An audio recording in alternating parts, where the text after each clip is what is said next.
Johnny, get your gun, get your gun, get your gun. Take it on the run, on the run, on the run. Hear them calling you and me, every son of liberty. Hurry right away, no delay, go today. Make your daddy glad to have had such a lad. Tell your sweetheart not to pine, to be proud her boy's in line. Over there, over there. Send the word over there. That the Yanks are coming, the Yanks are coming. The drums, drums coming everywhere. So prepare, say a prayer. Send the word to beware. We'll be over, we're coming over, and we won't come back till it's over, over there, over there, over there. Send the word over there. That the Yanks are coming, the Yanks are coming. The drums, drums coming everywhere. So prepare, say a prayer. Send the word to beware. We'll be over, we're coming over, and we won't come back till it's over, over there.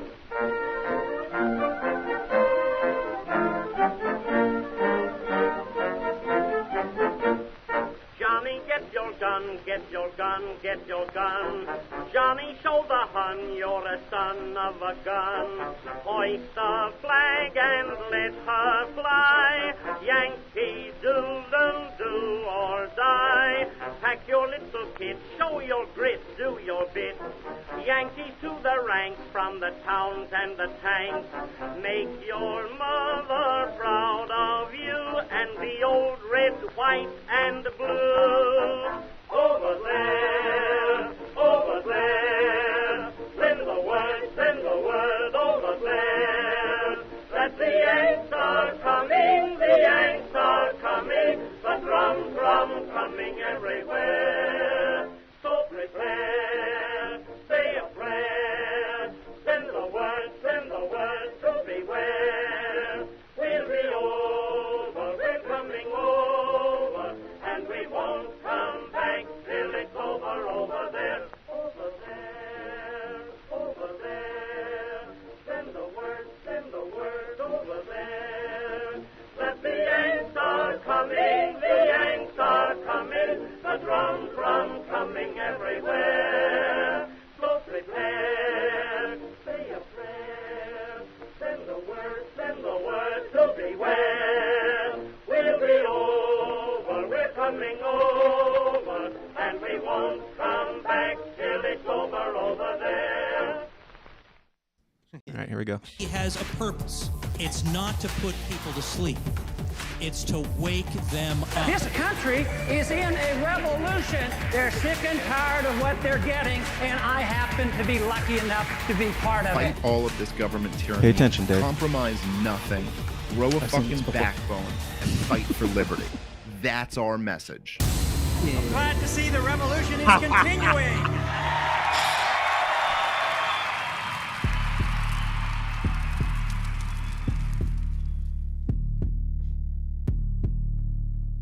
Nope, welcome. Ladies and gentlemen, welcome with the mic unmuted to the least comfortable show on the web. It is the System is Down, where we talk about all the things like conspiracies, politics, religion, and mostly a whole lot of Libertarian Party shit. Lately, I am joined, as always, by the illustrious and man of his years, Mr. Dave Casey. Dave, how are you doing? I'm doing great, bro. Borderline giddy. Yeah? I mean, we'll get into all of it. We weren't supposed to be doing a podcast today, but when it's rare that there's something interesting happening in the Libertarian Party, so when it does, we gotta hop on that shit. So we're gonna hop on the bandwagon, the Trump train, and we're gonna bring this, I guess, this Mises Caucus takeover to fruition as Donald Trump becomes the Libertarian presidential nominee. And we'll talk about all that and so much more very soon. But before we do, I gotta remind you guys about yourselves. You guys in the Downers Club, people like Trashman, Abrogate Authoritarians, Michael, Mark, Scott, Maxwell, RJ, JC, Justin Savoy, Justico Mitchell, Joey, Perry Nord, Andrew, Leah, Danielle, Break, Mike, Hef, Van, Stefan. If you want to get your name on this list and have me poorly, barely even try to read it incorrectly on a day that I wasn't planning on doing this, go on over to patreon.com/The System Is Down and sign up for the Downers Club. You'll get more weird, more raw, more offensive, more stuff. It's been a while since we've done an after party, but we're not doing an after party today, but there will be an after party because while Dave and I were over in Maryland, we did an after party there with the Punk Rock Libertarians guys and Clint Russell, and it was a long 1.5 to 2 hour podcast, just a big old party panel. And if you're in the Downers Club, you're going to get that early. Right after this show, you will be able to watch that there early. Otherwise, it'll be coming out probably, I don't know, on Friday or whenever I get around to it. But patreon.com/The System Is Down. All right. Still got to play the intro. We're going on too long. We actually do have a guest. If you're on Twitter, you might know by now, but we do have a guest. We'll bring her, yes, her, in right after this. Ladies and gentlemen, let's rein in the God King as the Libertarian nominee, and let's get weird. Let's go. All I ask is, if we have to give these bastards our lives, we give them hell before we do! The tragedy of our day is the climate of fear in which we live. Talking about the Salomon Brothers building collapsing. But ask the congressman to withdraw that comment and tell us that he didn't really mean that.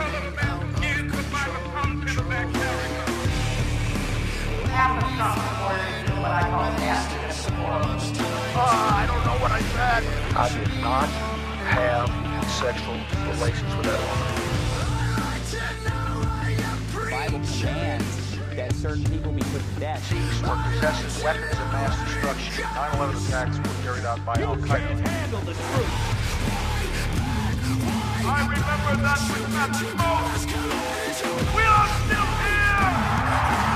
We have to say yes to social justice.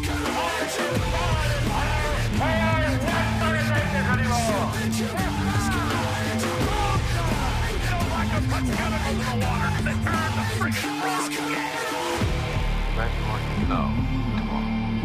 It's a big club, and you ain't in it. All right. We are back. Welcome back. It's been a while since we've done a live stream at all because we've had all these Maryland things coming out, and then not even RFK swoops in. It wasn't even RFK. It was it's a different sort of Phoenix, an oranger one. But as I mentioned before all that, we do have a guest, and I wasn't sure if we were going to, so I'm gonna have to shuffle some things around. We only have her for so long, so I want to get her on for as much of our time as possible. So let us bring her in right now. It is the one and only Miss Angela McArdle, chair of the Libertarian Party. How are you doing, Angela? I am doing. Yes, I sure am. Yeah, with the news of this, has your day gotten better or worse? Has it made your life harder or better? Well, I thought I was coming on to discuss my attempt to turn the party over to Robert F. Kennedy Jr. and the Democrats. Right. Yes. So we'll get to that. It's not going, that plan has really, really fallen apart. I know. I've been kind of disappointed. We went from Dave Smith not holding up the torch to Rec, kind of, being Rec. He's fine. To then we had you and the Mises Caucus pushing for this conspiracy to get RFK Jr. to become the Libertarian presidential candidate. And now we have you guys, the Mises Caucus, Angela, and the Libertarian Party pushing for Donald Trump to leave the GOP establishment and become the Libertarian Party's presidential nominee. Is that correct? Well, I want to say that we're still waiting on President Joe Biden's response. Whoops. Sorry. And I think there's still a really strong chance that we're going to get legal weed out of this whole deal. So, my perspective is worth it. Biden is the incumbent, and the right thing to do is to suck it up and try to get legal weed with Biden. Yeah. It's the easy road. Sure. Now, for those that weren't paying attention to Twitter in the last 12 hours, you might not know that the Libertarian Party's National Convention they have announced that they are bringing Donald Trump former President Donald Trump, some say current President Donald Trump, to speak at the Libertarian National Convention. Is he the keynote speaker? Is he the main guy, or what's the plan here? We're not having a keynote Saturday night. What we have, and we have moved our schedule around quite a bit, and we're going to have more announcements, by the way. There are other big speakers. There is going to be an actual debate on another night, so stay tuned there. But we're having our presidential debate Saturday night. Okay. And right after that, the winner of a straw poll, is going to make a brief announcement about what our grievances are, and then we're going to hear from the chief former POTUS himself, Donald Trump, and he's going to address those grievances and speak directly to our concerns as libertarians. What are some of these grievances that you would say that the party that has been pushing for, everybody knows on Twitter that you guys have been pushing for Donald Trump since the beginning. What are your grievances with your God King? Well, we didn't see the Federal Reserve ended. We would have liked to have at least seen it audited. So I think that's an issue. We didn't see Julian Assange freed. That's an issue. We did not see Ross Ulbricht freed. That's an issue. Inflation. We saw most of it happen during Biden, but it started under Trump's administration. Operation Warp Speed. That's an issue. It's going to be the Libertarian Festivus. We've got a lot of problems, and he's about to find out. And he knows that he is coming to address our actual complaints. And I think that's pretty awesome. He's going to literally talk to us about our complaints. So here we go. Right after our debate on the same stage. So while we're not having a debate with him, we are having a debate on the same stage, same timeline. I got us as close as I could get us. Who is going to have, one thing that when PorcFest brought out RFK to speak, one big controversy that they ran into was who gets to ask the questions. Like, if you're the one asking the questions, or if there's a designated person, nobody's ever going to be happy unless it's their question coming out of their mouth for Donald Trump. So, what's your plan? It's going to be the straw poll POTUS debate winner. It's going to be the person who is, at that point in time, seems most likely to be our presidential nominee. I think that is the correct way to do it. People are going to vote on it. It'll be done. So the only person who gets to address former President Donald Trump is former President Donald Trump. Is that what you're saying? As the candidate, as the obvious nominee at this point. It will be whoever the delegates vote for, and I don't. Judging by the comments today, I think we've got a solid 3 or 4 Donald Trump supporters in the delegation. We're doing it. We're doing it, you guys. You got Smotz. Look, he's took him all of 2 minutes to make the switch. He's on board. I'm a whore. I'm not cheap, but I'm a whore. Speaking of, I have some grievances beyond your pushing of Donald Trump as the Libertarian presidential candidate. My main grievance is that not just with you or just the Libertarian Party, but all y'all motherfuckers, nobody booked me to go to D.C. before some bride came along and said, hey, I need to book you for a wedding, and now this. So... a wedding. Atone. I'm sure it will be a joyous occasion. Not now. Yeah. So, finances have been tight. I do a lot of the fundraising calls myself. It's challenging. It's an uphill battle when you have a group of neoliberal feds stealing your data, calling, telling people that they are you, just impersonating you, or telling them not to donate to you, that you're X, Y, and Z, various insults.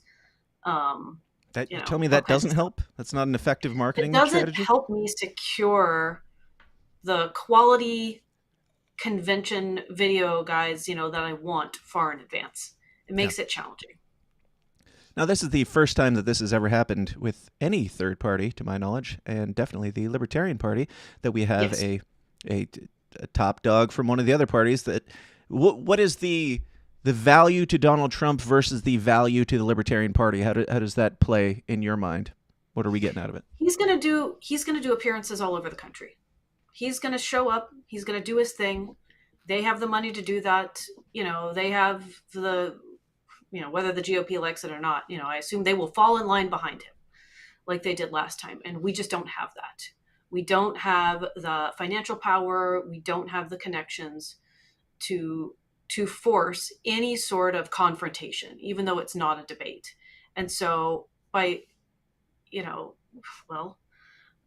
my very careful maneuvering and bargaining, we have this opportunity, especially because people are viewing it yet again as the most important election of our lifetime.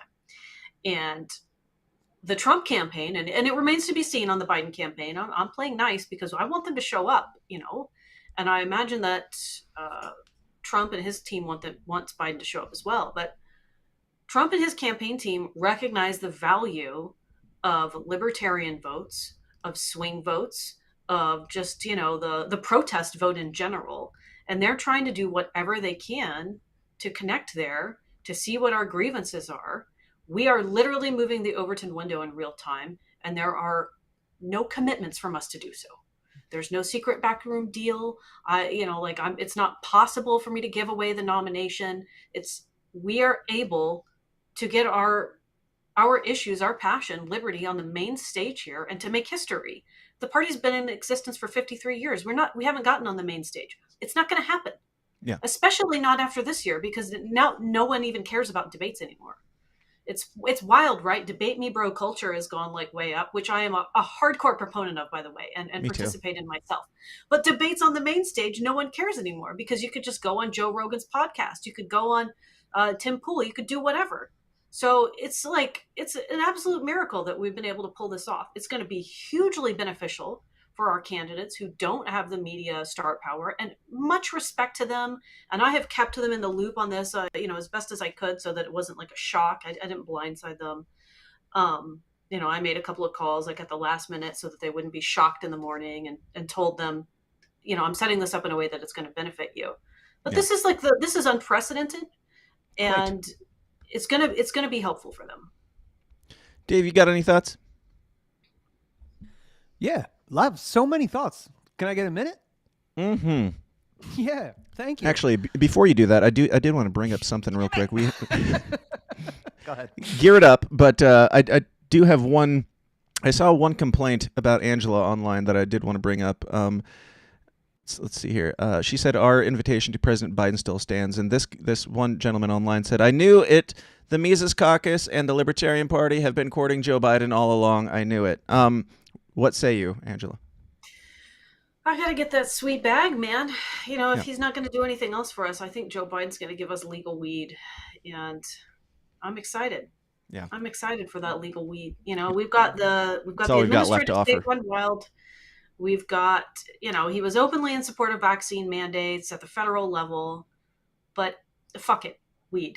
Let's get weed. We'll take it. All right, Dave, go ahead. Sorry. Yeah, I'll start off by saying, as somebody who has never registered Republican, I've never voted for a Republican president, but I have also been involved with the Mises Caucus takeover, so been called lots of these things and worse for so many years. All day, I have been practically giddy about this. I want to say that, extremely happy. It's made me overjoyed, and the other feeling is gratitude that we have a leader right now who might seem fairly meek and quiet, but Angela, I told Dan before the show I'm probably just gonna express some gratitude, but I am so thankful that we have somebody with a creative mind that understands where we are in the current moment and what we can do, what leverage looks like, what is advantageous to us, how we can flex. And I am just so impressed and grateful.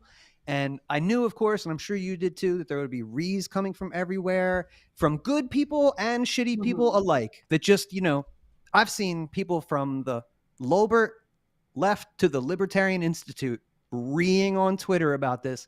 And you guys are all such short-sighted fucks. I beg you to understand the value of this. Go pick up a copy of Art of the Deal and see what a mutually beneficial arrangement can look like. Donald Trump isn't a libertarian. He's not a libertarian. He doesn't share our values. You sound like a fucking loser. He's not coming here so he can befriend us, or he thinks that we're great. He probably thinks that we're in a fucking Dungeons and Dragons Magic the Gathering club. I don't care. He's not that far off either. Right. This is absolutely true. We've got, we've got some things to overcome there. But my point is this is good for Trump. He needs your vote. So does RFK. That's why he came to PorkFest. That's why Trump is coming here. And you should take this as an absolute sign that you are above, you're past the mark. You fucking did it. You have some political power right now, not later, not in 10 or 20 years, right now. And it's being flexed. Thank you for everything. Thank you for that. I really appreciate it. Today has been really stressful. I knew that it would be, though, and I knew that it was worth it. Like, my job description in a nutshell is eat shit and move things forward. So, like, I have to eat the shit. Eat shit? That's okay. Or eat, shit, and move things forward. Eat shit. They serve it up to me like that, I don't know, that demented guy on Twitter, and they're like, ma'am, how would you like your shit today? A sandwich or a burrito? And I'm like, I'm sick of burritos. I guess let's try a sandwich. And I have to eat the shit publicly. And you know how much easier it would be for her to just go with public opinion, like the wind? Oh, what do you guys want to do? Oh, what do you guys want to do? I'll just do that. That would be so much easier. That's what everybody else does, right? So they keep their seat of power. She's doing the thing that she knows is risky, but she believes in. And that if she loses, I imagine, I'm not speaking for you, but if you lose your seat, it's worth it because you're doing the right thing according to you and your set of morals. And I'm just happy to see it, man. Thanks. And thank you. Even if she does push for, the next Hitler to rise to power in the Libertarian Party, I do believe it was the last chair of the Libertarian Party who said that if they are the candidate, Hitler should be voted for. Nicholas Sarwark, I believe. Correct. So that one wasn't me. That was a Sarwark quote. He was for Hitler and Cheney. So, choose Cheney or Trump. I'm going to say, maybe RFK because we're still wheeling and dealing here. But we've got some time. So, like a true capitalist, we don't care. We're not ideologues. We're not trying to sell it to a certain faction. It's like we're going to sell to the party of the highest bidder. That's right. Shout out to Biden, legal weed. So make it happen, Biden. Angela, what was kind of the process for setting this up with former President Donald Trump? Sending out announcements, networking, trying to find someone who knows someone, getting invitations. It was easier to make contact with the Trump campaign than the Biden administration. They have been friendlier and more more accommodating. It seems like they're really excited about it. And then trying to keep. It's a prisoner's dilemma, except I feel like I'm the only prisoner in this one. Keep people informed, but not have it leak. And then knowing that it will leak. So kind of holding my cards a little bit close and just telling people a little bit, but enough so that they won't be pissed off and be like, why didn't you tell me? So it's been, and it's still not perfect. I mean, this announcement this morning, it was like we were like a racehorse that came out of the gate and immediately fell and broke its ankle. Staff has been preparing for this for like 5 days, and they did such a good job. And somehow it completely came apart backwards this morning. An email went out. It had the wrong date. He's going to be there Saturday, not Friday. It went out before the press release because we were waiting on Trump's campaign team to okay our press release, and then he wanted to put a quote in, and of course that quote was like, we're gonna make you vote for me, and I was like, oh my gosh, what a nightmare! I don't want to put that in a press release. And it was just we're gonna persuade you all to leave your own party. It'll be fun. It'll be great, guys. I'm like, I have to put this on my letterhead. Oh, what a nightmare! But you know what?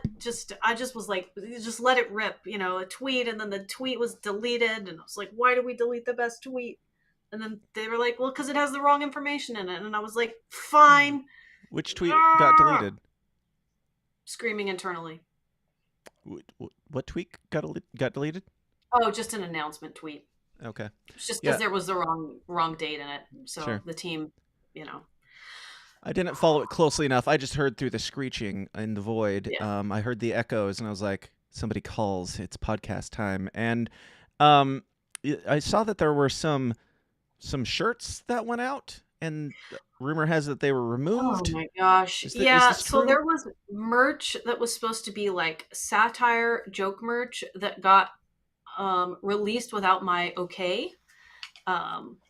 I had seen some designs. I did not know it was actually going into the store. I thought we were having a group chat where we were like, haha, this is funny. And I was like, that's hilarious. Yeah. But not like, put that out, let's sell it. So I'm going to pull them up. I'm going to switch over to screen share here. I'm going to lose you for just a second, but I'll bring you back in, Angela. I need to add you. You are...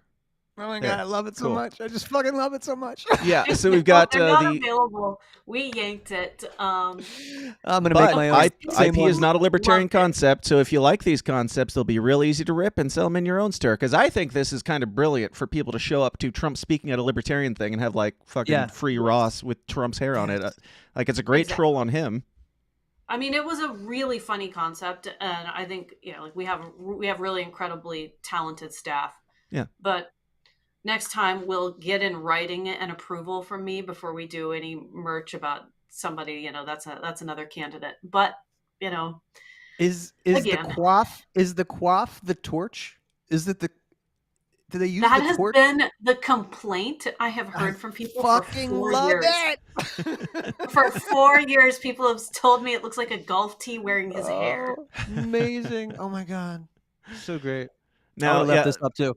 I like the idea of trolling Trump with these shirts. The only problem is wearing these outside of the convention. People will think that peace, not war, is a Trump message, or end the Fed is a Trump message, which they are definitely not. Yeah. But so, our comms director, hopefully he didn't get the shot, because I thought he was having a stroke this morning when he saw all this, as was I. So would you say that you've worked as the chair of the Libertarian Party, and you're running again to be the chair? So it's gone great. It must have, if you're wanting to keep going. Do you have you changed any of your views on, I don't know, decentralization? I mean, I've worked with libertarians a lot. I know how great they are at organizing. So I'm going to have to leave in like 2 or 3 minutes because I have a radio interview. Okay. Talk about Trump. Talk about whatever you want. That's not an important question. If you want to get back to Trump, I have not changed my views on decentralization. I will say that I have changed my views on committee work and things like that. Yeah. And I one day I'll have my own Festivus, but the truth is, like, I'm in it ride or die. I support the vision of the Mises Caucus. We got to use the presidential race, to get a grassroots movement going. And if we have trouble with it, then I'm going to do everything I can. I'm going to move heaven and earth to make that happen from the National Party. We're going to have another anti-war rally. We're going to be outspoken and vocal on the issues that matter. And I think that we're going to, especially now, we have an opportunity to change the course of history in the United States. And I'm 100% here for it, and I'm going to run it over the finish line. Cool. And Trump 2024, right? Real quick, if she's got to go in 2 minutes, Yeah, I got to Dave. say, Angela, I heard you talk. I don't even remember the show that it was on the other day, but I heard somebody, it might have been the Christian Caucus, talking about abortion and things. And you said something along the lines of we live in a culture of death, and we can't get people to maybe appreciate being pro-life until they respect life in general. And I thought that was brilliant. And again, just far beyond the thinking of what most libertarians are thinking. That, on top of the work that you did with the Rage Against the War Machine rally and what you just pulled off for the party, is historic. And for what it's worth, you have my absolute support and endorsement to run again. And whatever you need from me, you got it. Thank you so much. One more question to add to that before you go. You will have my endorsement if you tell me right now that Michael Malice will have the Twitter keys if you become the chair next time. I'll believe it. I have no reason to believe it, but I will believe it. I will choose to. If Michael Malice will do it, then yes. It's up to Michael Malice. Passing the blame. Typical politician. Angela, where can people find you? Where can they find more about Donald Trump 2024 and whatever else you got going on? LNC2024.com, AngelaMcArdle.com. Awesome. I'm on Twitter at Angela4LNC Chair. Very cool. Angela, thank you so much for giving us some of your time. I'm sure you have a very busy day. Enjoy all your chaos. All right. Thanks, guys. Yep. Take care. All right. So that's where we're at. That's where we're at, y'all. See? Big cheese. She's got places to be, radio interviews, doing real shit. Yeah, I can't believe I got her on the day that they announced that. I couldn't believe I got her in for anything. So I will take it, but we do need to run an ad. We're not done here. Dave and I, the plan was for Dave and I to be breaking this down, and I'm sure have much to discuss and debate, but before we do that, here's something offensive. Have you or a loved one been injured by some fucknuggets, reckless driving, a tumble at your shitty job, or some other form of dumb shit outside of your control? Well, fear not, because today's episode is sponsored by a lawyer. Lone Star Injury Attorneys is an award-winning personal injury law firm that achieves maximum results for its injured clients. Max the Axe is not just a lawyer, but a hardcore Mises Caucus libertarian and also a big supporter of this show and all of our bullshit. Max is the best personal injury lawyer in Texas, but don't judge him by his occupation or location. Max is an avid defender of liberty and justice in whatever state you got fucked in. If you've been injured and your ass needs saving, go with the pros at Lone Star Injury Attorneys. Visit LoneStarInjuryAttorneys.com or Google Max the Axe. Consultations are free and you don't pay a single dime unless you win. Once again, go to LoneStarInjuryAttorneys.com and get your ass covered. And we are back. Welcome back. Now, Dave, I do want to get some of your thoughts on that, but before that, I wanted to point out something. So we were at Maryland last week, and we gave the State of the LP address, which is sorely lacking now. But we got up on stage, and we gave all these people our what for, and said all of our beefs. And I just wanted to point out this comment. Gold Wedge Group, I'll give you a shout out. It's all good. I love you. He said, watch two hipsters suck off Dave Smith and make excuses for the Mises Caucus for an hour. Man. Awesome. Yeah. He says, bonus happy birthday song for Hitler. Yeah. So, I don't know. Like, Dave, just curious. Bro. After we spent an hour and a half saying, hey, shit's gone to shit and it's not looking great and all of that, it still wasn't enough. It still wasn't enough. What do you think, Dave? Did we spend 2 hours sucking off Dave? Bro, everything is coming up aces. Not only is the Libertarian Party over the mark, but you and I are over the mark. So I would like to first of all celebrate with you that we have haters that watches this show and they fucking hate watch this show, bro.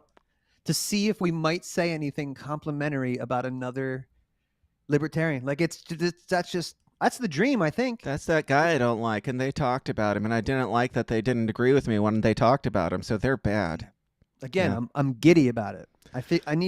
We need to figure out how to monetize our haters, as they say, but other than that, I think we're on point, bro. Just make sure it's to say, don't listen to The System Is Down, and then all the haters will buy it, and then we'll make money, and everybody will be like, I don't know what that show is, because I've never heard of it before, and it'll be fine. Now, when I woke up this morning, I was like, I'm not doing a podcast today. That's great, because I have a lot of work to get done. And then I looked at Twitter, and then I threw my phone against the wall, because I realized, as was mentioned before, that I am not going to D.C., but Donald Trump is going to D.C. for the convention. And I was very, very upset. Dave, do you want to let the people know what I texted you when you texted me this morning? One of multiple people who felt the need to rub this in my face this morning. Go ahead. Yeah. I feel like rather than like try and... Well, first you told me to eat shit and die, motherfucker. No, before that you said fuckity fuck it or fuckity fuck. For fuck motherfucking fuck's sake. Yeah, don't worry. But then I said, don't worry, because I'll be there with my press pass talking to Donald Trump with my wireless mic. Cool, so bro. What brings you here today? Yeah, that's so it'll be all good.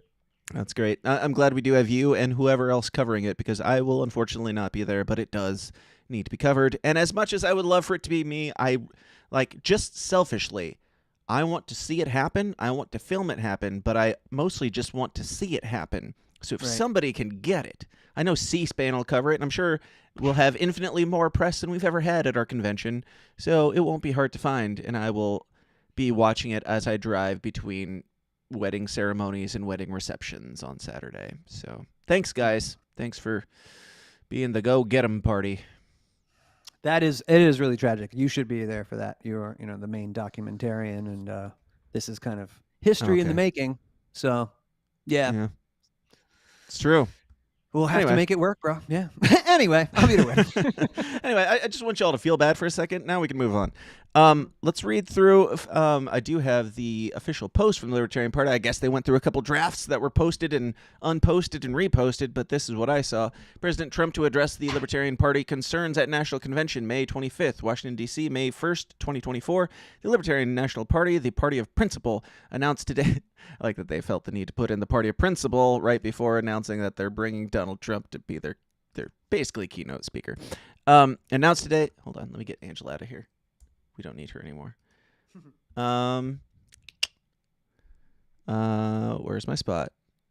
Has responded to an invitation and challenge from that was one thing I wanted to ask her. Like, is this more more of an invitation or more of a challenge? Because if it's like, bro, you want us? Come get us. Like, I'm fine with that. But if it's like, we need you, please come speak because we've got nothing left. Like, what's the attitude? I don't know. Either way, it kind of no, dude. The same. I mean, really, I have to imagine it's quid pro quo. Sure. It's he definitely needs the votes and the TV cameras. Like, this will garner a lot of attention, and there will be 2,000 people there at least. Yeah. There would have been 2,000 people before he was invited, so there might be way more, and he likes a crowd. Though I will say he'll probably get booed, and that's crazy. This is not a MAGA crowd. Like, I'll give respect where respect is due that he's coming into a mostly hostile crowd. Sure. And even if he doesn't know what it is, he's got people around him. Surely he's got somebody who's telling him this is going to be it's going to be a little rough, but it could be beneficial because we could snake off some of these Mises Caucus Trump supporters. It's great. It's great for everybody. You have to be confident in this. You have to be confident in your philosophy, your ideology.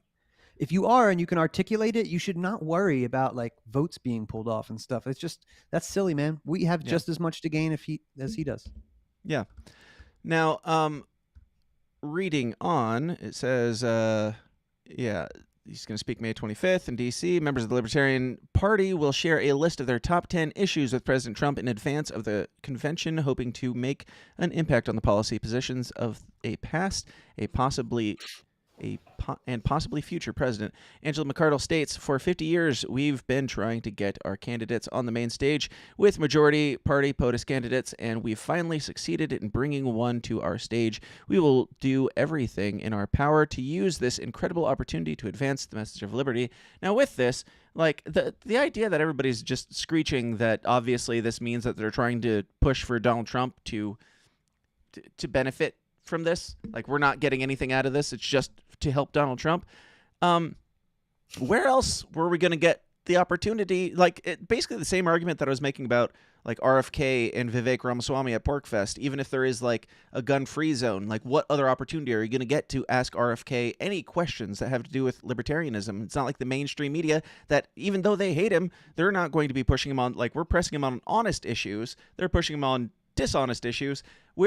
I don't know. I would much rather have Donald Trump answering to us on our questions than getting lambasted by the media for made-up questions that aren't even like. I don't care what he said about locker rooms. I don't care what he allegedly did with Russia that was completely fake. I don't care if he thinks that the election was whatever. I don't care about that.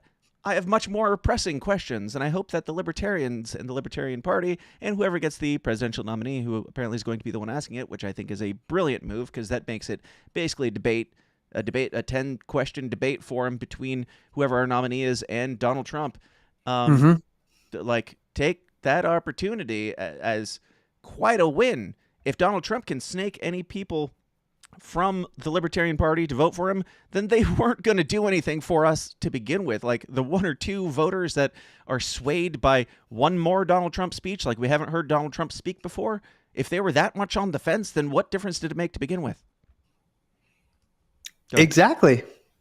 Yeah, dude, I don't think that he's coming to fight, and I don't think that it's going to be any kind of like challenge thing like that. I don't know.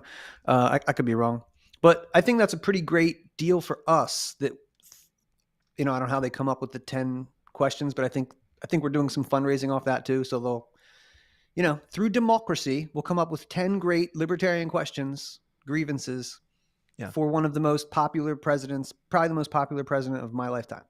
Yeah. Coming to our convention. To look at this as with anything other than like through the lens of gratitude, is real, like I said, short thinking, uncreative, unremarkable, unserious people. I don't respect it. So yeah, I mean, I get it. I guess I don't. I don't get the criticism. I do like, a little bit. I do a little bit. I saw you on Twitter. You said like, do you believe that this could have been this was the goal the whole time? Is that what you're saying? Or are you kind of just being playful with that? I just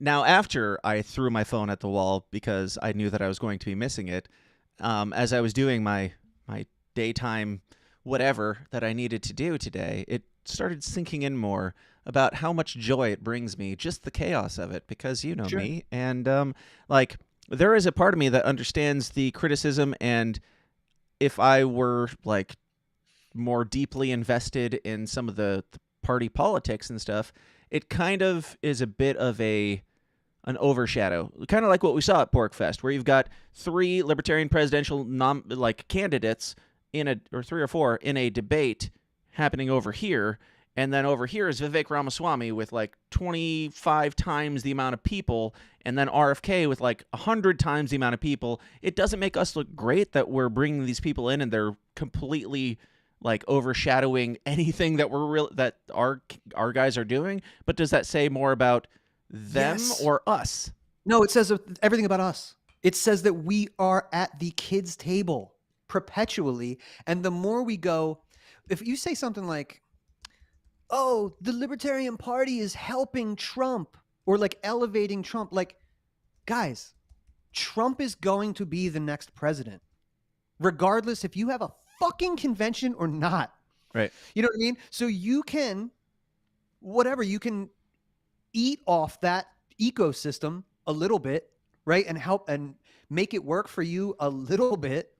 Yeah. Or you can ignore it, but like, that's stupid. I think I don't know. I'm perpetually stunned by that. But I definitely still, like, if we're being serious, the whole like Mises Caucus is a whatever Republican infiltrators sent to like elevate Trump. Like, this isn't helping Trump. You know who helps Trump? Chase Oliver.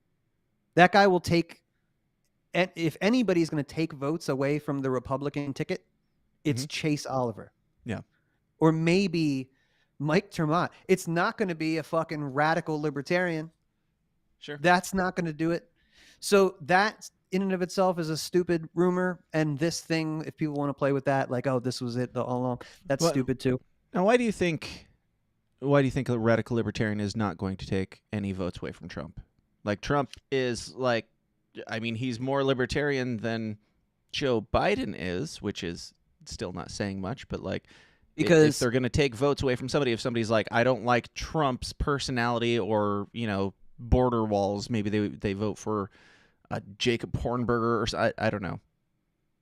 Because I think the left is in disarray and is not united around anybody. They don't like Joe Biden, right? And the right is completely unified around Donald Trump. So if you like guns and you like the Constitution, you don't need to look far. Like, he'll at least pay lip service, and that's good enough for most of those voters. They're not going to go, oh, well, this guy's really good on guns. Yeah. They probably don't even know what a fucking bump stock is. Sure. You know? So they're just going to go, Constitution, good. Private property, good. Trump, don't take no bullshit, good. You know what I mean? Doesn't have stripper naked dudes dancing at convention, good. You know what I mean? That's enough. Yeah. Yeah, right. So, yeah, I don't know, man. I don't see that's why, again, I think that RFK will mainly serve Trump and the right as well. I think that the left will be looking for something else. Sure. So if they saw Chase, you know, gay open borders guy from this party, like, you might scoop up some Gen Zers. Cool. Yeah. You know, that might happen, but like to act like whatever, we're going to affect the election or all that stuff, like, it's already written in stone. Yeah. That guy's going to be the next president. Let's stop pretending, you know what I mean? Like, it's going to fucking happen. So let's ride that.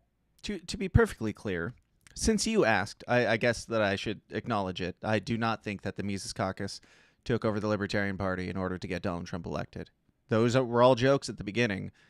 And if you didn't get it, like Dave, it's because you're old. Autistic. and dumb You and autistic.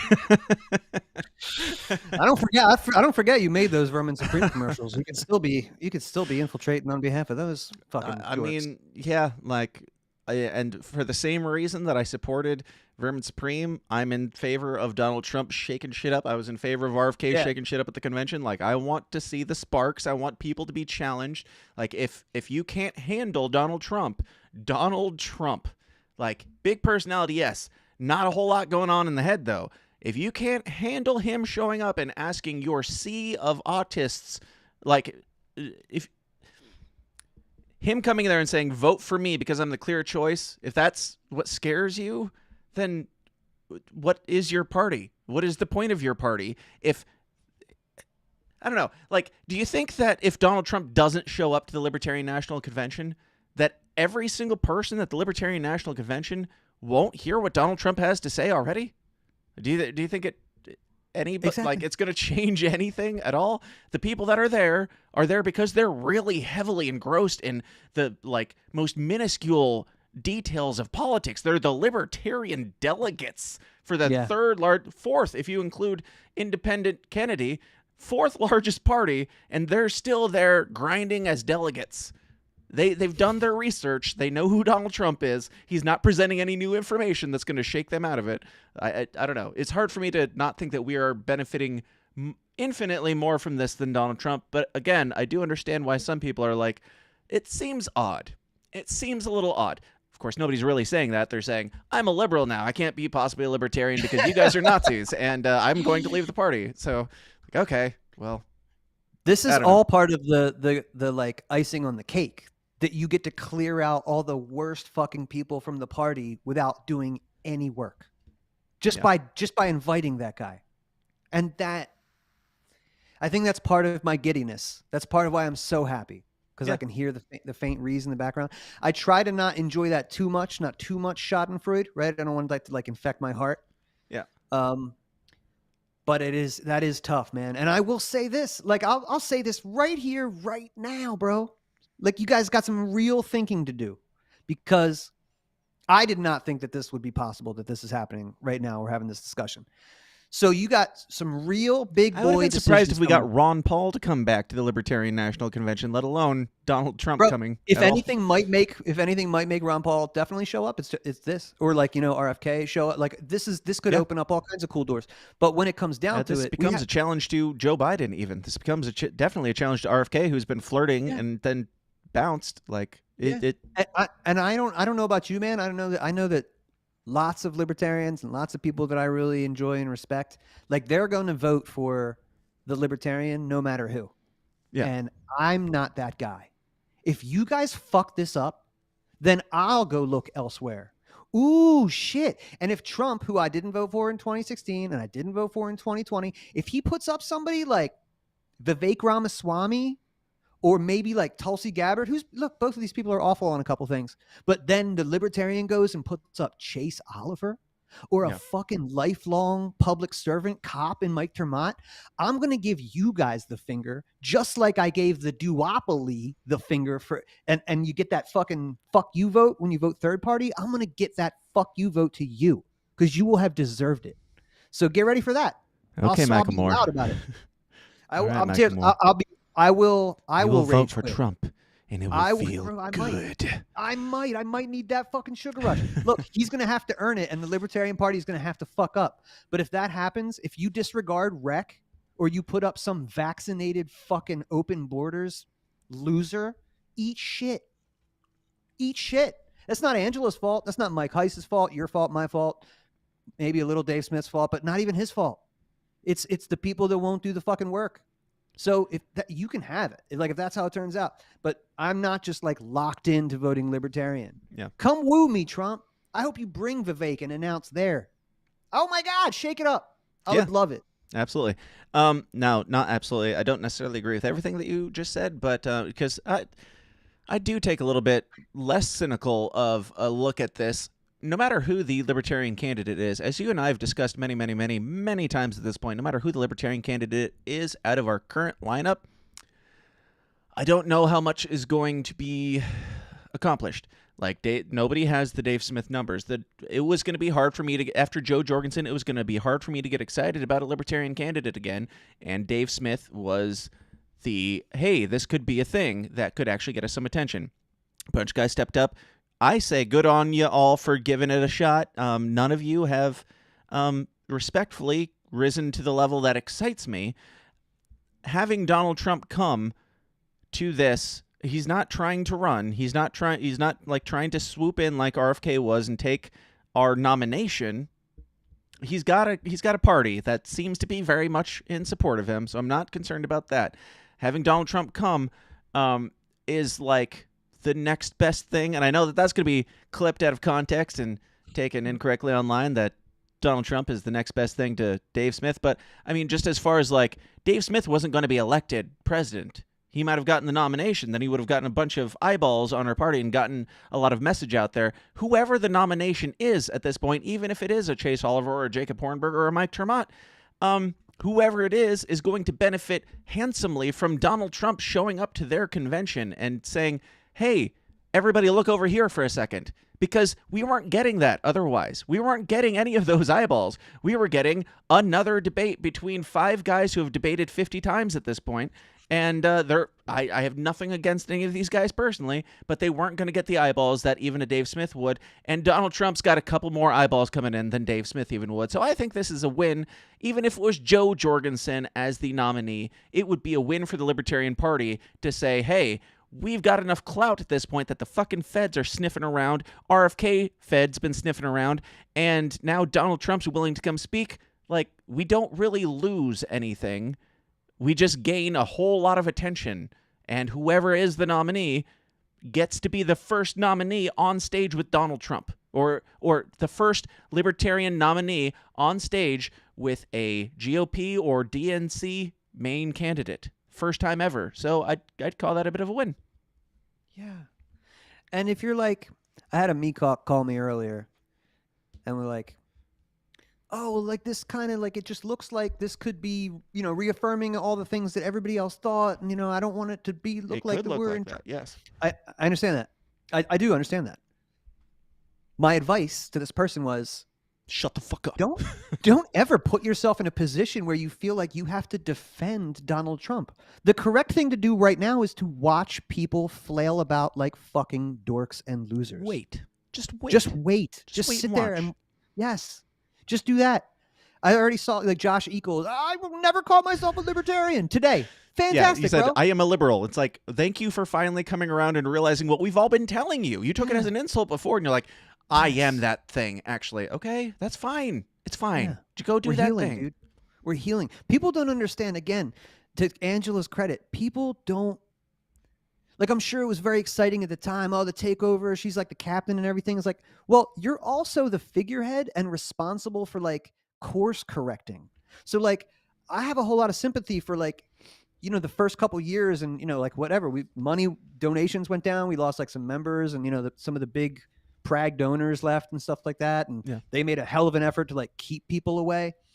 So like, there's this process of rebuilding that like isn't glorious or doesn't, make her like look great. And if you're not paying attention, like you might just go, oh, well, things are worse. No. Yeah. You have to heal and then rebuild. That's just natural. There's a few things that I did want to bring up that I was going to bring up even if this was just a normal news day. Now it's come to more prominence as Donald Trump is now our presidential nominee for the Libertarian Party. But Donald Trump posted this on Truth, I believe, the other day. It's a big long. It's page 3 of his screed, but highlighted here. He says, "I'd even take Biden over Jr. because our country would last a year or two longer prior to collapse, but it would be dead either way. His views on vaccines are fake, as is everything else about his candidacy." Thoughts, Dave? The one and only thing that RFK Jr. has going for him, Donald Trump chooses to say that's his big mistake. This is the thing. And again, I mean, I don't know Donald Trump extremely well, but I know him well enough to know that you'll never, ever, ever get an apology from him. Yeah. Even if he knows he's wrong and he knows, he's never going to go, yeah, you know what? I was wrong about that. I'm sorry. So you're definitely not going to get him to say that about something that would like implicate him in something that resulted in the deaths of hundreds of thousands of Americans, right? You are complicit and you're in it. So the lie lasts forever. So he has to be on that train. If I were him though, like even if you were the guy who took so much pride in that and then it went to shit, don't talk about it. Like, don't bring it up. Don't spend your time attacking your opponent for the one thing, or not the one thing, but one big thing that you fucked up is the one thing that he seems to be getting right. Like, just let it go and attack him on, I don't know, a million other things like climate change and guns and all the other stuff that are war, all the other shit that RFK sucks on, which Trump does too in many ways. Yeah. I told Rec, I was like, yo, Rec, if we don't get the nod, I'm going to try and get you like a job on the Trump team as like climate czar or something like that. Yeah. I mean, why not? No, nobody thought that was funny, but I'm fucking serious. I would absolutely, try and get, again, I said that it would be great if Dave was RFK's running mate, because that would get our ideas in front of people. You'd have your influence on the most powerful people in the world. And that's a win. So I don't know. I don't care who you are or what label you choose. If you are right, go do whatever you can with that rightness. Like, work with whoever you can to push your rightness. And I know that's very, very vague, but like, yeah, Rec. If Donald Trump asked Rec to be his running mate, sure. I mean, that's a outlandish hypothetical, but absolutely, go ahead, as long as you are influencing him more than he's influencing you. But 100%, dude. And if we're speaking to any libertarians that are going to convention right now and I just want to like give Donald Trump like a piece of my mind, I would just beg you to like, okay, or you could think ahead and understand the psychology of that guy and understand that you'll get more with honey than you will with vinegar. Like, just like, I'm not saying you have to kiss the guy's ass, but like, he's the type that if you praise him and then ask a favor, I think this, like, Rand Paul figured this out. It took him a couple years, but like, he gets the ear of the president when it comes to healthcare or Fauci and shit, because he wasn't like a complete asshole to him. Yeah. Right. Like, you give him, oh yeah, you did great and you're the greatest president and you're fantastic and you only have the best people around you. Hey man, can we talk about, the CBDCs real quick though? You know what I mean? Like, that's the way to get something out of him. Not every other way. It's like just something to think about. Yeah. Now with Trump becoming kind of the star of the show at a party that he's not in, couple thoughts. Like, how does this affect the other nominees? Because if I was one of the other nominees and I saw several of them commenting on it, like Recpote commented on it and Josh commented on it, I'm sure the rest of them did too. If I was a nominee, this would be like a bittersweet thing. It's like, good, now people will be looking at what I have to say because he's going to be shining a big old spotlight on whatever happens here. But at the same time, that big old spotlight is going to be primarily pointed on him, taking any of the normal-sized spotlights kind of off of whatever else happens in the party. It's just that energy suck of Donald Trump. I have a little bit of concern. I think something that might alleviate some of that concern would be if RFK decided he's going to join too. And if RFK joined, who's to say that Joe Biden want to say, well, if they're both doing it, or I should say Joe Biden's handler saying, if they're both doing it, we're going to have to wheel you out too. And if that were to happen, who's to say that we couldn't be the party that set up the only presidential debate for 2024 between Joe Biden, Donald Trump, RFK, and whoever our nominee is. Like, the possibilities of this and this card that Angela has created, that is like, this is what people do now. They go to other parties and they go speak at other parties, and we will be mutually beneficial for it. Like, this is what people do now. Your move, Joe Biden. I think that this is it's kind of game changing, because has any other party even done this? I mean, maybe Tulsi Gabbard spoke at the GOP while she was still in the DNC or something like that. But as far as like the main guy from another party being a speaker at another party's convention, I don't know if that's ever happened anywhere. Historic. Yeah. It's awesome, dude. We've yet to see the full results of what this will do, but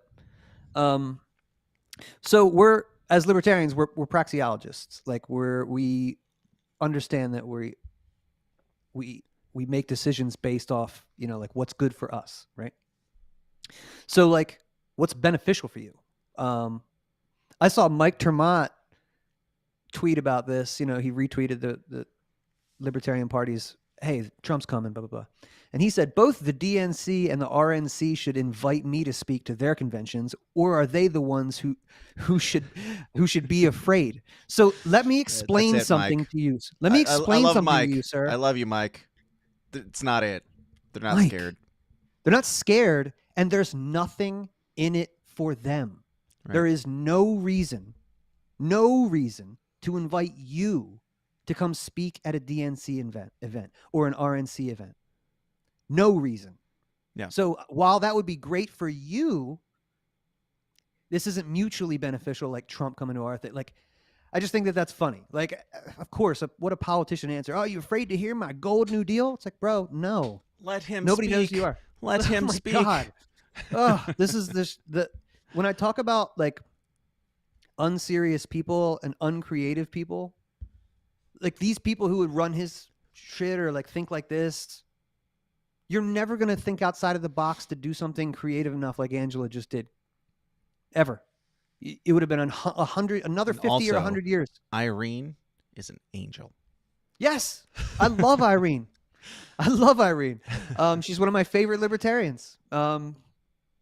Dead wrong on her candidate choice, and she knows how I feel about it. She's a great friend of mine, and we're in the party in Delaware together. But she probably knows like how disappointed I would be if Mike Termott, after the past 6 years of effort, was where we landed. I mean, I would just look at that as an abject failure. And something and in that, fairness, same if it was a Gary Johnson type or even a Joe Jorgensen. Like, if we haven't progressed past that, and I do think that Mike Termott is better than Joe Jorgensen in many, many ways. But if we haven't progressed past that,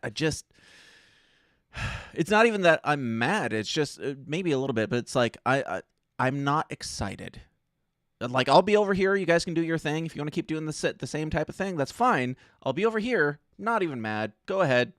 Just let me know when you have something new. Let me know when you have something exciting. And I can agree against Mike Termott. I just want something that as a libertarian, as somebody who's heavily invested in this shit. If you can't excite me, then you can't excite anybody outside of this. You can't. There's nothing that's going to happen here if you can't excite the people who are like, please, please excite me. You're not going to excite the people who are like, yay Trump or yay Biden. No, I'm sorry, man. And anybody who's a party loyalist, it's like I just voted for you in 2012 because it wasn't Ron. I voted again in 2016 because it felt like, okay, well, I'm making a moral objection here. It's not Trump or Hillary. Cool. Gary's okay.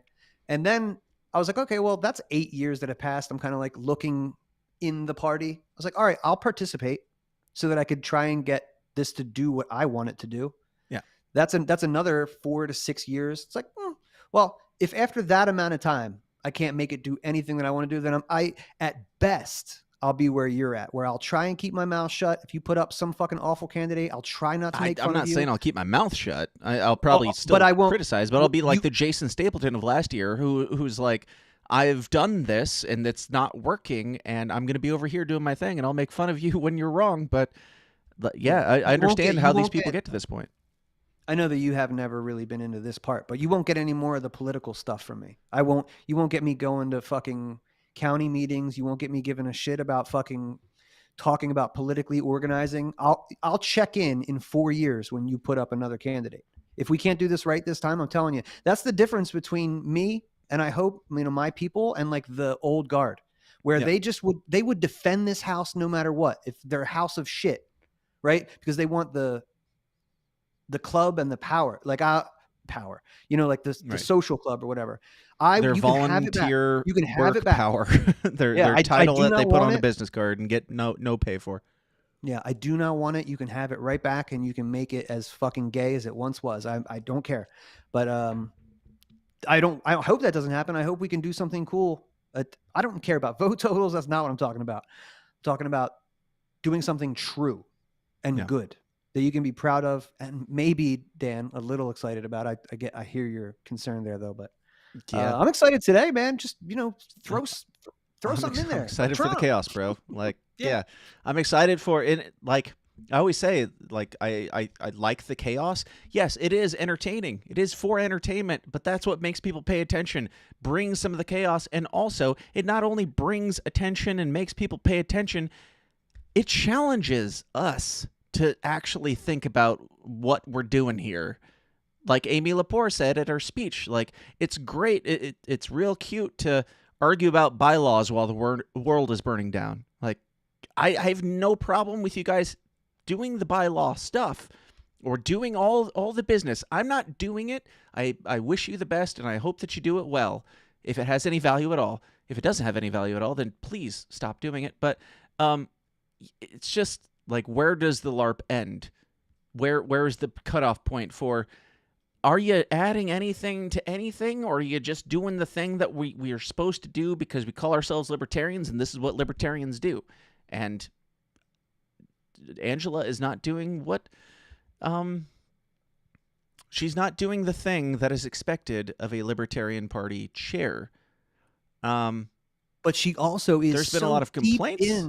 Deep in the minutia, deep in the bureaucracy. Yes. There's been a lot of complaints about her, but she's also doing, like you said, these creative, just outside the box things.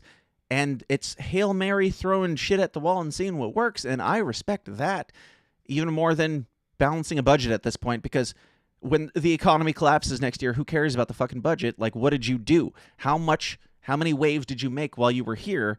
And just between, like we talked about it when the Rage Against the War Machine thing happened, that's never happened before in the Libertarian Party. Yes, there's been some budget issues. There's been some business issues. This has never happened. And this got a lot of attention. Yes, it was very bad because there was a Russian flag there or whatever, but it happened. And it not even that happened under Sarwark. And now having Donald Trump, like, I know, like, it is a brave fucking move for her. As somebody who's been called, like, all the jokes that I made at the beginning of the show, those are based on what everybody's been saying about her and the Mises Caucus since the takeover. Like, it is bold and very. I know I'm gonna be told that Dave and I were just sucking Angela's dick this whole time if I say this, but it's very bold for her to say, yeah, you've been saying that thing about me. I'm going to do this, even though it's going to give you all the fodder you need to say that you were right. And also, let's see where this goes. I think that's brave. Yeah, it is, dude. And she gets a lot of shit from a lot of awful people. But I was just thinking, man, and I could be wrong about this. It's just a feeling that I'm having. But like, I've been kind of majority black pilled lately about, like, state of the party, state of the movement, state of the world, Yeah. But like, sometimes shit like this happens and I'm like, wait a second. Have I just been listening to like a few dozen assholes too much? Wait, like, is no matter what party you're in, no matter who you're listening to, probably yes. Sure. Is everything going really great, but I've been convinced that it's going shitty? Could that happen? And I think that's how I feel today. Like, I feel like we're over the target. If Donald Trump is coming to our, we beat up we're masochists. We beat up on ourselves a lot. A little party, ineffectual, all this shit. But there must be true power there somewhere, or he wouldn't give a fuck. Right. There must be some value. Again, that's the point that we made at the Maryland thing, is like, it sucks. And also the feds are sniffing around and bigger people are sniffing around. It wasn't even on our radar. Donald Trump wasn't even on our radar for sniffing around. He hasn't even batted an eye, said anything about the Libertarian Party. There was no indication that Donald Trump would give two shits about our convention when Dave and I gave the breakdown last week about the state of the LP. Wasn't even on our radar. But things turn on a dime in politics, and that is why I enjoy it so much. I'm trying to pull up. Somebody had a comment on Twitter, and they had a link in it, and it pops up here, but I'm not sure if I can click on the link. Vicky Hansen said, the result, how about headlines like this to a populace who only read headlines? Now we could click. Okay, so it says Trump speak Libertarian National Convention is all that's in the descriptor. I can't find the link, otherwise I'd pull it up. But I don't. Okay, let's say the headline is the Libertarian Party invited Donald Trump to speak to try and pull delegates away from the Libertarian Party and have them all vote for Trump because they want Trump to be the nominee of the all the things that I said at the beginning of this, all the things that anybody could say. Yes, that's absolutely going to happen. I'm sure the headline that you're trying to pull up is very, very, very scary to you. However, it doesn't fucking matter because those headlines during the Libertarian Party takeover of a Libertarian Party group of the Libertarian Party where Hitler group takes over the Libertarian Party. Like, who gives a fuck what the headlines are? They were going to be bad no matter what. And even if it was like Michael Rechtenwald and Josh Smith ticket and we all just mutually agreed, the mainstream media would still be like a former, like an anti, like a transphobe, anti whatever woke former like what was he, a professor? Like they would dig up all the shit on Rechtenwald, combine it with the shit on all the shit on Joshua Smith, mash them together, and come up with the worst possible headline that they could. So yeah, if libertarians are currently coming up with the worst possible headlines, we're writing them on the internet currently. They're happening. Do you think that the mainstream media is going to be any more favorable? No, they're not. So all this to say, your headline, I don't care. I'm sure it's very, very scary to you, and I just don't care. I don't care.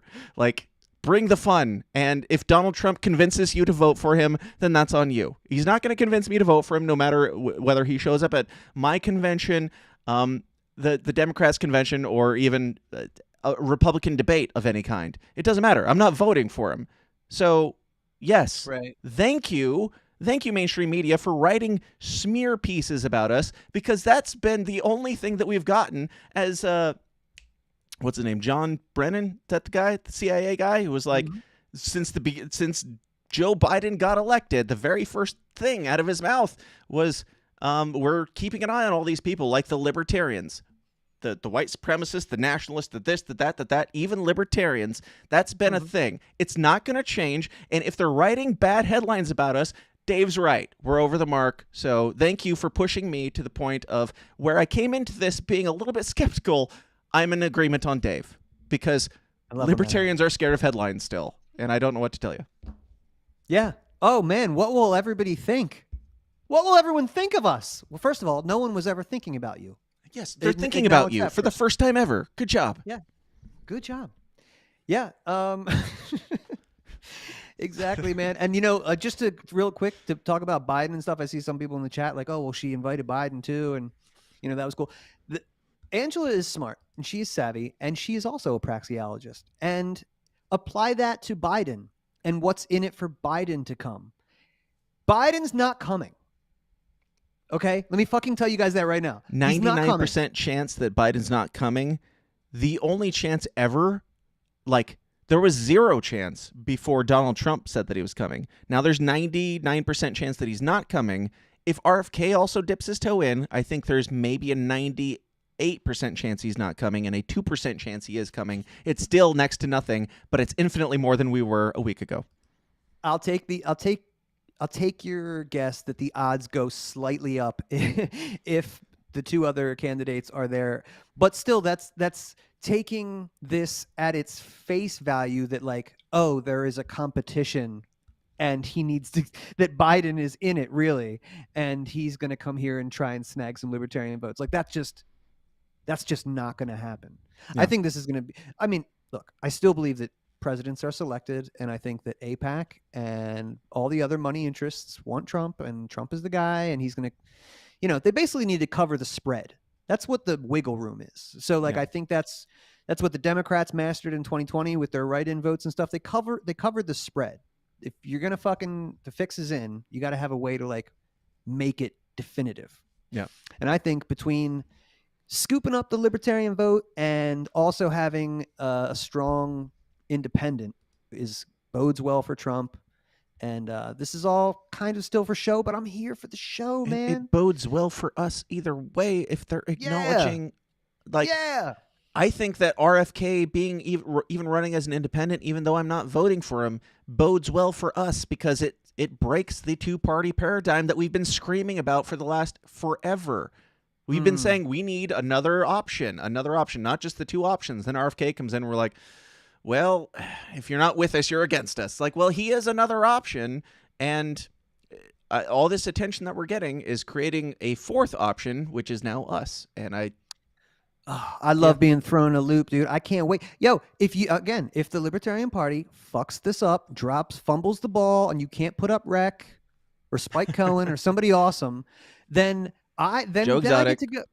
Exotic Toe 2024. No, fuck that. Why would I do that when I got an independent right over here? I got fucking Trump over here who just, came to my convention. He just put up Vivek Ramaswamy or Tulsi. I would absolutely be looking outside the Libertarian Party if.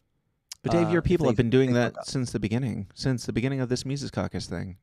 It was just this elaborate ploy to get Trump and Vivek Ramaswamy 2024. I'll tell you what, that's me making a concession. That's me playing politics. I have to meet you guys in the middle. I don't get to have a radical libertarian, so I will do this. I saw Chase Oliver today bitching about this on the internet. Oh, I just got done my 50-state tour, and Donald Trump definitely doesn't share our values. It's like, bro, I don't. Yeah, 50 states, 3 people in each state. Yeah, collected them all. Yeah, exactly. I'm the first one to ever do that. Way to go. If you're excited by that, you're a fucking nerd. Gotta catch them all, baby. Bro, I don't share your values, man. So we don't all share each other's values. So we're all making concessions. Just like what's more important to you. So I don't know. So Dave, I want your thoughts on, because I haven't obviously been able to keep up on this today, and there's been a lot of back and forth. This was just breaking news this morning, which is why we did this fucking episode. We broke it. But we did. Well, we didn't, but we broke it in audio form. Now, there's been some back and forth between presidential candidates, and your guy, Michael Rechtenwald, had a statement that Lars Mapstead, another Libertarian candidate, had a response to. I want to get your thoughts on this. Dr. Michael Rechtenwald said Dr. Michael Rechtenwald said, the Libertarian Party has announced that Trump will be speaking at the LP National Party Convention in D.C., Both the Republican and Democrat parties know that the message of liberty and peace is gaining ground, and they want to reach libertarians now. Trump is speaking on the condition that he will free Ross Ulbricht if reelected. I did want to ask Angela on that. We did not get to it, but at least weed. We're going for weed. Free the weed, and we'll still talk. If we can get anything out of this, I'd call it a win. But Lars Mapstead, in response to that, said, politicians always say whatever they want to get elected. Trump already had his chance, and he didn't free Ross, Snowden, or Assange. You'd think libertarians would stop falling for it by now. Now, with this, I kind of agree. Oh, my God. Why do we believe that Trump would? But if we can get Trump to say out loud that he would, then we are doing better than we were doing. Did he say that he would free Ross? Did he even acknowledge Ross? Did he ever say Ross Ulbricht's name when he was president in 2020 or whatever? I never heard that name before. I never heard him mention his name. Yeah, like this idea that, to that I said in quotes, we shouldn't risk freeing Ross if we risk losing a single vote to someone who is inevitably going to destroy us in votes regardless. We shouldn't, if Trump says... If we get in writing that Trump says that he's going to do something, and then we agree we're going to bring you to our convention just to speak. The only risk that we have is to speak. And the only risk that imposes on us is that one or two people might be like, I've never heard this Trump fella before. I'm going to vote for him because I like the cut of his jib. And out of that, we get Trump even saying free Ross Ulbricht. or even like in writing free Ross Ulbricht. Right. That as opposed to electing Lars Mapstead or nominating Lars Mapstead as our nominee, Trump never speaking Ross Ulbricht's name, and Trump destroying Lars Mapstead in the polls. Like, okay, it's not that much of a difference, really, but if it's a slight difference, I'm okay with it. What do you think, Dave? I think for the Rectenwald tweet, I think he spoke out of turn because I think that might be unsubstantiated rumor. But yeah, that tweet was taken down. If that could happen, if we could get, like you said, even Trump just mentioning it. Oh, hey, hashtag free Ross. You know, he really did nice website, great website. It's more than what we have currently. So infinitely more. That's huge. But if you could get Trump to agree to free Ross as president, I'll go fucking campaign for you. I'll wear the fucking red hat. And any libertarian who doesn't see that as the greatest win in the history of the party can go fuck themselves. I'm so serious. It's that or Joe Biden. And at the same time, though, the alternative, that's kind of like saying RFK is really good on COVID, so we should vote for RFK, because if he says that, then nobody else is saying that. No matter what else he says, I'll still go campaign for him if he says that one thing that nobody else is saying. And it's a much bigger thing than free Ross. But what Lars is saying is like, oh, you're being duped because Trump's not honest. Like, stop, man. Like, welcome to politics, bro. Yeah, stop trying to put Trump's character on us. Like, oh, he's not a libertarian. This is not an honest person. Are you fucking new here, bro? Or are you at the kids' table? Like, of course, man. We're not absolute assholes. And you can tell that this guy is just like, he cares about the $1 million that he's spent on his vanity campaign. Yeah. That's selfish. I fucking resent that. I resent the fact that you should just be going, hey, thanks for the free publicity. I understand how much value my campaign's getting off this. You come across like a whiny woman, dude. Lars, you're going to sell all the books after this about the OnlyFans, about the adult friend finder and the senior adult friend finder and the crippled adult friend finder and all those things. You're going to be okay, and you're going to be able to sell the book. And I like Lars to some degree. He's not my candidate, but who's your candidate? Nobody. Joe Exotic. Anybody in this campaign who has a complaint about Donald Trump bringing a bunch of attention to their campaign, it's like, this is as good as it was going to get for you. You should be very thankful that so much attention is going to be shown on your campaign, even if you don't get the nomination, even if you're just the guy who showed up and spoke at the first and probably only Libertarian convention that a former president spoke at. Right. Like, what else did you have going for you? Right.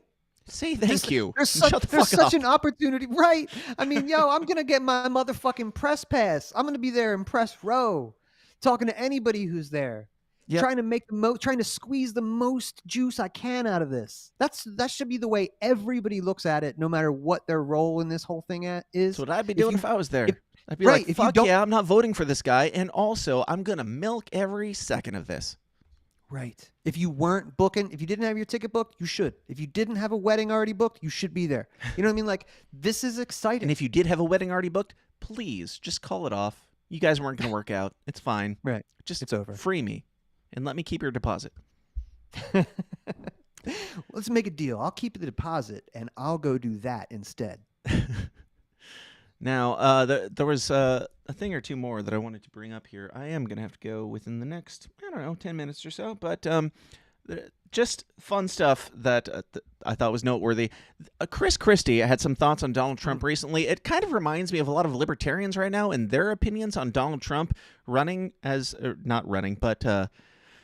on to the Libertarian National Convention. But from the horse's mouth himself, Chris Christie on Donald Trump. A criminal trial is a really awful thing to go through. And if you look at Trump physically right now, he looks terrible. That's it. You put your pussy, your fatter upper pussy area away when you're talking to me, sir. I mean, look at his posture, look at his stance, his demeanor, everything about him, and he's like, Donald Trump is not fit. He's not physically fit to be president. That's kind of how I feel. Not that I'm not about like Donald Trump running for president, but all the libertarians who are like, this guy doesn't get us. He doesn't understand. He hates us. He hates us deep down. It's like, motherfucker, you all do too. You do too. Otherwise, you wouldn't see everything as failure in this entire movement. Every single thing that anybody does that isn't you is failure. And everything that you do, no matter whether or not it had any bearing or any impact at all, your thing is gold and everybody else is failure. You are the Chris Christie of the Libertarian Party, just slumped back in your chair with your fupa hanging out saying Donald Trump is not fit to be president. And Donald Trump isn't fit to be president. And you're not fit to have an opinion. Too harsh, Dave? No, not at all. You know when you see like a really fat girl, but like she's got a pretty face, and you're like, oh, like underneath all that, like you're probably pretty hot. I feel like Chris Christie's got like the confidence of a man who was once handsome. Like he just forgets that he's like a fucking disgusting piece of shit. Just forgets like his whole fucking gunt is just like like look front down, and center. Bro. Have a tiny bit of self-awareness about your fupa. Amazing. Yeah. So Dave, where does this go? Like a couple of weeks ago we talked and we were like RFK, and now it's like the joke of the Mises Caucus takeover is this and this and this is similar to, we didn't even talk about the Libertarian Party of New Hampshire and all of their shit that's going. That would be the after party if we had time to do that, because it's quite fun. I don't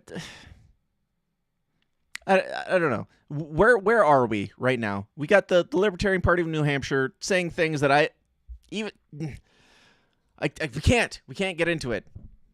Do you have thoughts on the Libertarian Party of New Hampshire, Dave? Did you see their thing? We can do it briefly. I'll just, every time those guys say something and it pisses people off, I always just want to put the Jim Carrey meme from Me, Myself, and Irene, here we go again. Like, I just, I'm not mad at you guys. I wish that you would take our feelings into consideration sometimes, but that's the thing with liberty. It's like, you don't have to be cool. You should, but you don't have to be. That's kind of the way that I look at most of that stuff, but I'm not too bothered by it. I'm pumped about Trump. Those guys aren't even on. I'm not thinking about that stuff. Yeah, well, I've got spicier thoughts on the LPNH stuff, and I'm pretty sure it's Jeremy Kauffman, if I had to guess, who's a very dear friend. And also, I've had people come to me and tell me Jeremy Kauffman is a Fed, and I'm like, bro, I've met his kids, I've slept at his house, he's not a Fed. I love Jeremy Kauffman. I've never felt more Fed vibes from Jeremy Kauffman, if this is Jeremy Kauffman, than I did from him posting, it's always okay to shoot socialists. Oh, the murder tweet. That one wasn't great. Yeah. Yeah, and it's like the 8th thing in a row. It's like when your people keep coming to you going, hey man, this is really hurting, like the movement, not just, your friends or anything. It's like, I mean, I'm not saying curtail your speech like for other people, but like if that repeatedly happens, I mean, that's something to consider, man. And that makes me sad, by the way. I know he's your boy, and I think he's, if anything, this is kind of tragic because he's so brilliant. Like, he should be using his superpowers for good. But from what I can tell, man, and if you want to have him on the show, we could talk it out. But like, from what I've seen lately, you're a pro-vax, Zionist, kind of mean, at least slightly racist. Like, it's come on, man. Who's calling for violence? Who's calling for if you're a socialist, then you have then you get to be murdered. Or, I get what you were trying to say, but that's like a big list you're accruing there. That's like not very good. I disagree with your positions. Yeah, on quite a few things. I mean, I'm still not sold on he's a Fed necessarily, but like, bro, like I'm not either. I'm down for the edge. I'm down for the chaos and the edge, but too.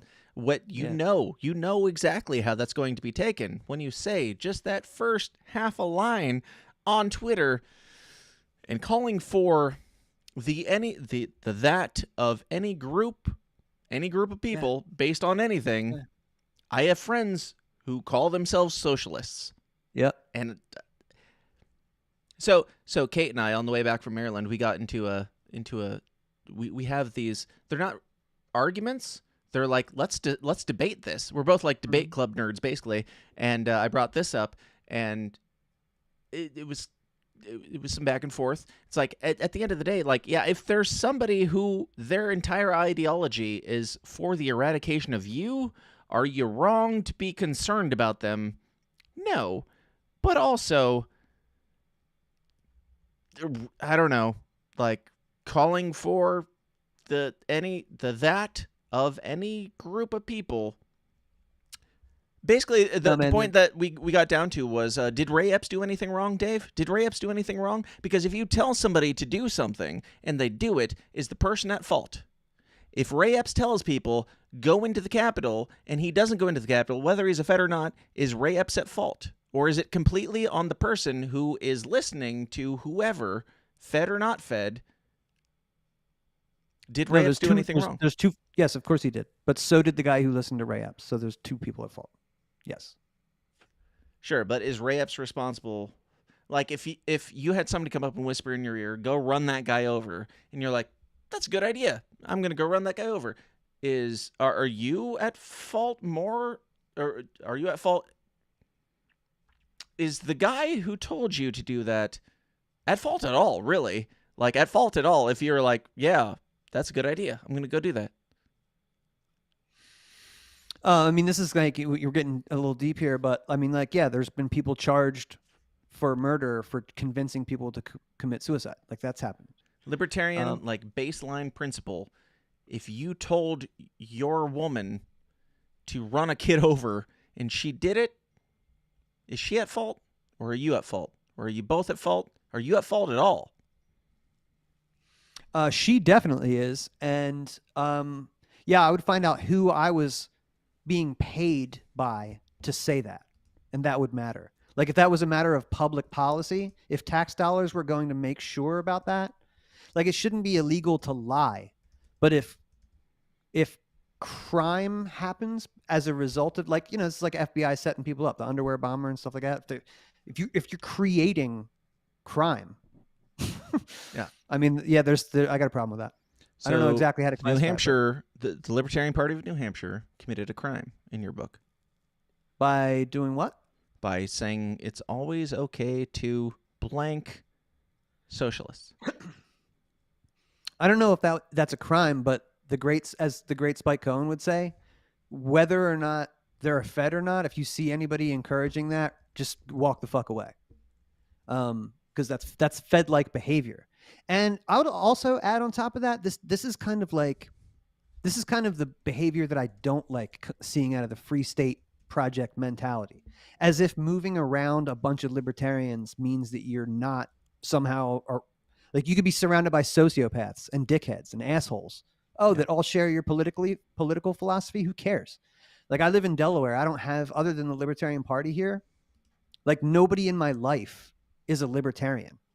You know, do you guys talk politics with most people outside of this shit? Like, I don't. And I don't get the impression that all these people, they probably lean left, lots of them. I don't think they want to line me up against a wall. So if you look at the whole world like that, anybody who doesn't share my ideology is a potential fucking threat. Bro, you're a danger to yourself and everyone around you. And you're paranoid. And you should fucking hang up the microphone for a little bit and chill the fuck out. Because, yeah, that's bad news bears, man. Don't get on that tip. So, things to come. Fun things. Also, I'm thinking about doing some libertarian debate things leading up to the convention. Maybe, here's my thought, Dave. We'll just put it out there. This can be the formal invite to whoever happens to hear this in the future. But what do you think about us having on, like, just the main... it feels like we have, like, camps against each other. Like, we do a focus debate against Rec and Dave Smith, or Josh Smith. Sorry, Josh.